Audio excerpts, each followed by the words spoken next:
Hi guys, welcome to Richard Cabile YouTube channel. In today's video, I will teach you how to pin message on YouTube video using YT Studio app. And okay guys, but before we start, kindly subscribe to my YouTube channel by pressing the subscribe button and the bell to notify you if I have new videos. Okay guys, let's start. So okay guys, all you have to do is go to YT Studio application in your mobile phone.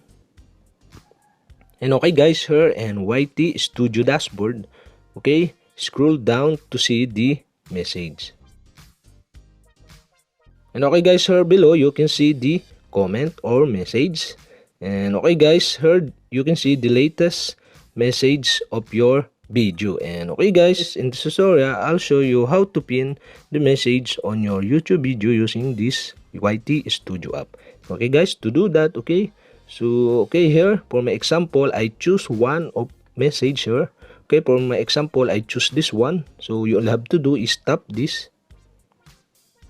And okay guys, after you tap the message, okay, you can see the three dot on the right side of this message. And okay guys, you all have to do is tap the three dot. And the pop-up are show, and now you can see the pin. Okay, you'll have to do to pin this message on your YouTube video. Okay, you'll have to do is tap the pin. And another pop-up, pin this comment. If you already pin a comment, this will replace it. And okay guys, you'll have to do is tap the pin. And okay guys, that's it. We have successfully pinned the message on your YouTube video using YT Studio app. And okay guys, you can also see the other comment by tap the comment below. Okay. And okay guys, here you can see the other comment on your YouTube video.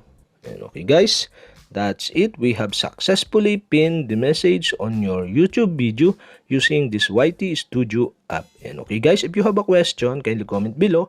And don't forget to hit the subscribe button and the bell to notify you if I have new videos. Okay guys, thank you for watching.